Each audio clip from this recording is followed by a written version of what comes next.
Всем привет! Сегодня начну видео, может, немного странно. Я спал на работе опять. Здесь тепло. Кстати, ночью так классно открываю окно. Такой воздух чистый. Но, во всяком случае, по сравнению с тем, где я живу. В Багдаде все спокойно. Ну и спать я буду здесь. Надо окно закрыть. То есть закрыть, открыть. Тут говорили решетки. А, смотрите, что я нашел. Блин. Что я нашел? Что это такое? Бриллианты, изумруды? Что с этим делать? Кто скажет? Тишина, сверчки поют, но просто неописуемое удовольствие. Сегодня начну видео со знакомства с моей кошачьей семьей. В общем, эта кошка родила месяц назад котят, пока меня здесь не было. Я пришел, а здесь уже она прячет их, таскала их по всей территории. То под балкон засунет, то туда в угол отнесет, то туда в угол отнесет. Эти все зашуганные. Но я их подкармливал, чуть этих малышей, чуть их. И сегодня, первый день просыпаюсь, у меня под дверью она уже лежит со всеми своими котятами.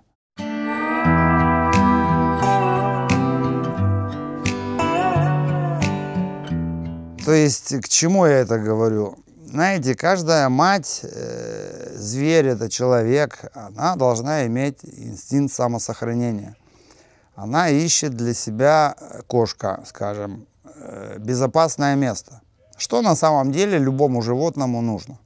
Безопасность, еда и какая-то крыша над головой. Ну, крыша, грубо говоря, где она может переспать или спокойно хотя бы ночью чувствовать себя в безопасности. Инстинкт самовыживания. А вы не задумывались, что у нас он отсутствует?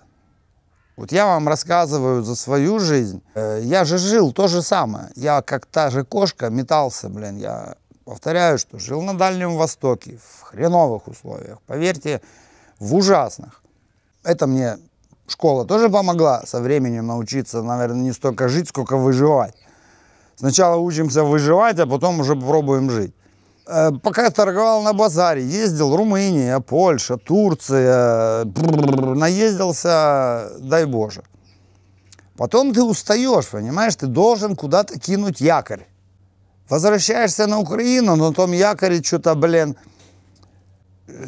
что эта кошка там делает? Эу, иди туда. Брысь. Блин, лазит себе, хозяйничает там по столу, блин, чума. Ну, все, в принципе, в холодильнике. Мне сложно объяснить, почему мне именно здесь нравится. Почему не Америка, почему не Канада или еще что где. Ну, вот видите, солнце светит. Здесь солнце такое своеобразное, допустим, сравнить с Украиной. Воздух, солнце, климат, он меня устраивает. Допустим, видите, я худой, мне, допустим, холодные места не очень, я мерзлячий такой. Жару я переношу более-менее, ну а когда не переношу, в джакузи, видели, прыгаю. Ой, блин, просто замечательно.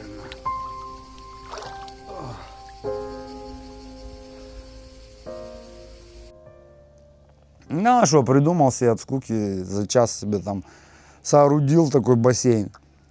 К обеду опять пекло будет. И хочу, знаете, летом нарадоваться, ну, вот этим каким-то прелестям жизни. Да, меня кто-то пишет: о, да ты хреновый работник, да ты должен пахать, да ты должен. Слушайте, вот это вот должен, вот так, как вас приучили, или даже это не вас. Вот те, кто мне пишут, они не пашут так, я уверен. Они то ли какие-то начальники, то ли еще непонятно. С чего вдруг вы так зло относитесь к людям? Я здесь проработал много лет в бригадах, повторяю, в украинских бригадах. Со своими земляками, бригадирами. И вот и сейчас сколько, 8:30, может быть. Я так крепко спал, я говорю, воздух чистый. Я обычно дома просыпаюсь в 5-6. Здесь до 7 проспал. В 8-10 прибегает оно. А что ты не работаешь, а что ты сделал уже за 10 минут, а что ты сделал? Да, я жил, много лет так жил. Потом понял, а почему он так может жить, какое право он имеет. То есть он не умнее был меня, поймите. Человек был бригадиром, а он набирал рабочих и спрашивал, слушай, а как это делать, а как то делать? Он ничего не соображал. Он проработал 8 лет с моим шефом, и так получилось, что мы пошли вместе делать работу, и надо было гипсокартон поставить. Он говорит, Андрей, мы поставим его, потому что я не умею. Это бригадир. А если ты такой тупой, блин, то как ты управлял бригадой, блин? А управлял вот так вот, как пойдет, так и пойдет. Главное, себя умел преподнести. Преподнести, поймите, у людей есть, у начальников, у многих, именно что-то внутреннее, какое-то притягание. Люди на него смотрят, на его красивые глазки, поведение, солидность и верят. Хотя в нем и солидности не было. Он ходил, блин, с гуманитарки весь одетый, блин. Причем с такой гуманитарки, что туфли 60-х годов. Представляете, он покупал и ходил на работе в них. Я вот сейчас вот вспоминаю этот маразм и думаю, почему я этого не видел и не понимал. Даже не представляете, насколько я переломал, даже будучи на одном месте, свою жизнь. И я вам объясняю, каждый из вас, я уверен, зациклен на своей жизни. И вот он сидит, ее материт, я в говне, и я не знаю выхода. Поймите, пока вы не встанете, пока вы не пойдете, что-то не переставите, ничего не изменится нахрен. Ну вот так работает это все.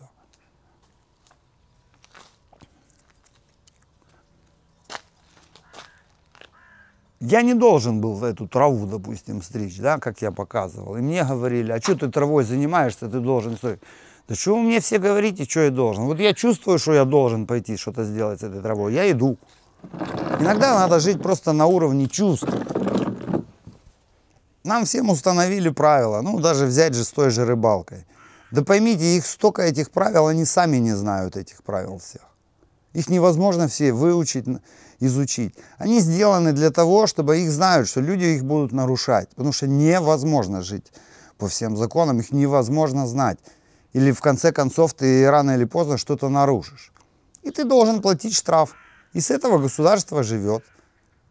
Штрафы им нужны. Как бы я ни был осторожен с парковкой, все равно рано или поздно я попадаю на штраф. И уверен, кто-то, вот напишите, кто-то есть, кто за всю жизнь, там, ну не знаю, за лет 10-20, что он ездит, ни разу не заплатил штраф. Но нету такого. Для этого все и придумано. Чтобы мы боялись, это раз, жили в страхе. Жить-то в страхе можно, хорошо, опять та же кошка.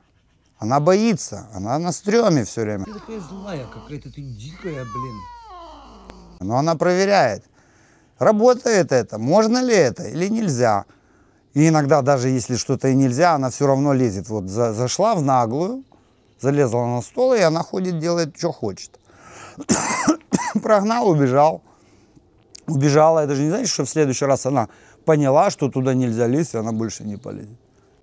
Ну и все эти сейчас законы, что приняли в Украине, извините меня, вы от меня отписывались, люди.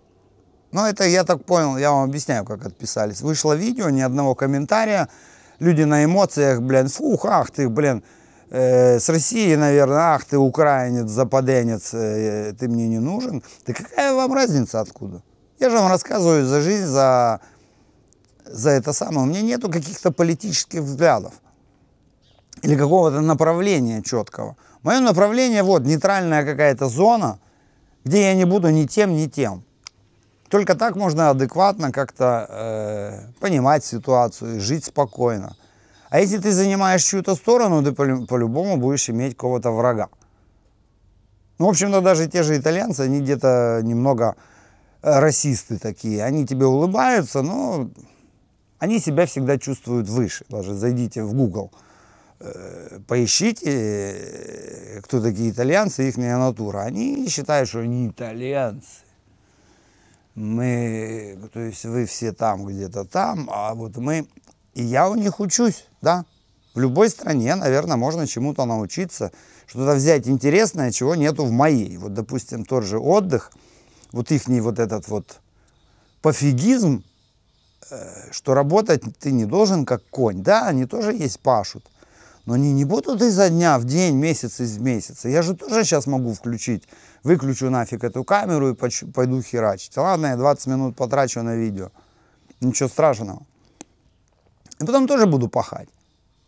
В обед отдохну, может, часик посплю, может, в джакузи полежу. Вот как должна проходить жизнь и работа.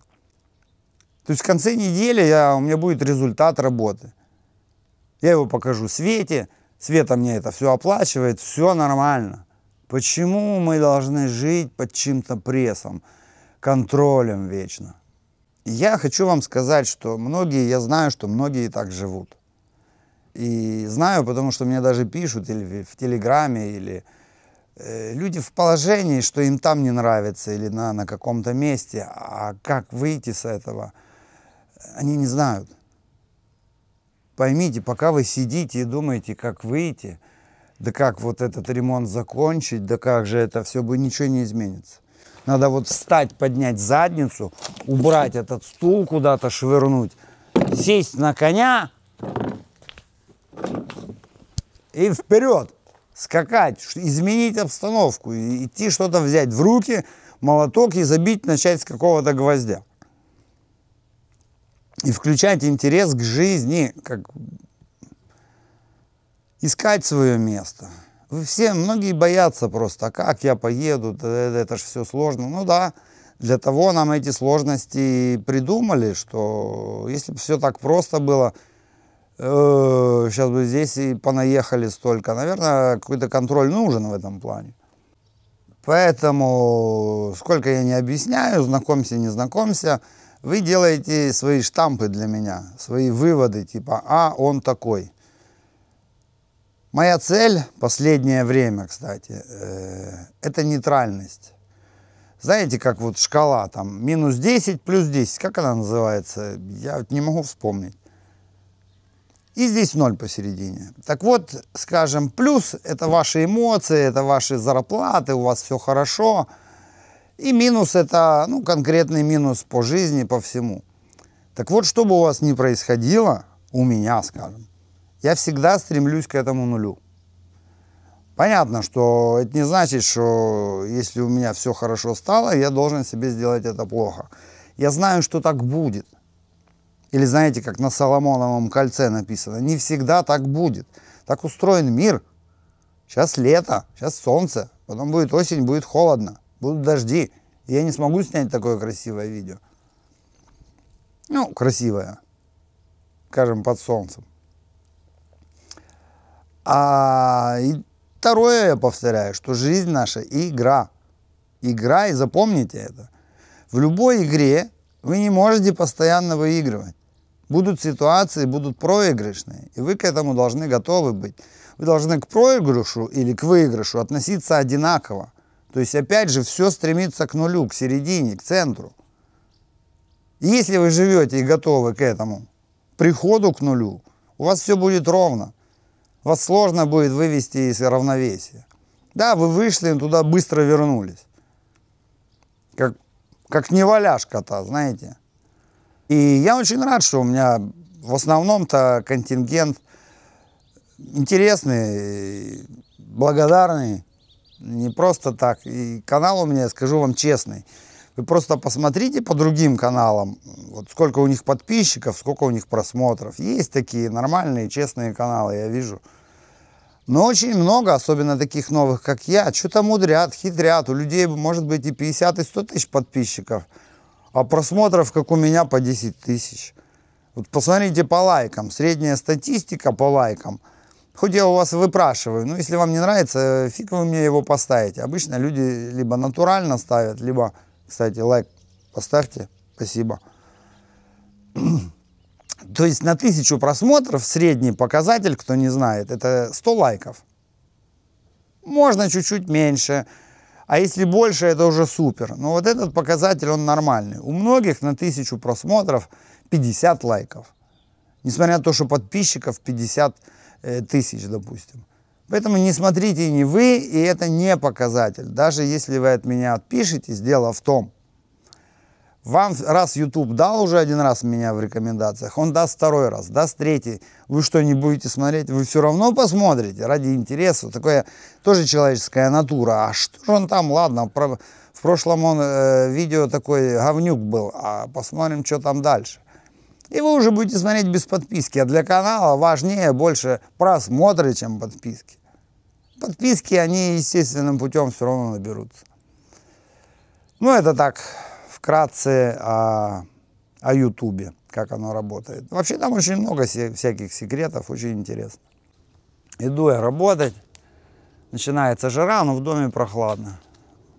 Марьян мой заболел, сын чем-то занят, а мне, в общем, скажу вам еще одно, что мне особо торопиться некуда. Мне есть договоренная сумма, я примерно по ней иду, и даже если я буду и 1,5 месяца здесь чухаться месяц, мне нормально, Свете тоже. Она не может взять деньги в банке, немного проблемы, поэтому пока так.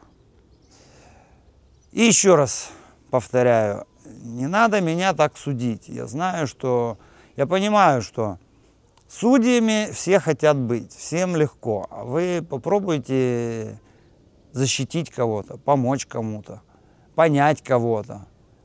Опять же, включите свою эмпатию.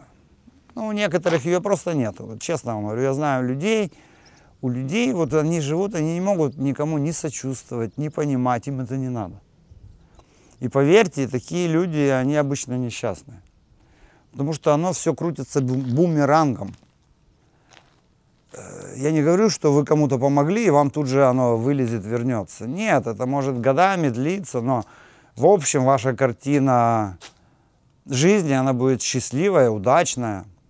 Мне так. Так что начинаем с себя требовать. Вообще ничего не требуйте. Живите на расслабоне. Работайте на расслабоне. Отдыхайте на расслабоне, насколько получается. Ну вот типа поехал на рыбалку. Ну попандос по деньгам. Опять же, жизнь игра. Сегодня проиграл, завтра выиграю. Играем дальше. Всем пока.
Прикольно.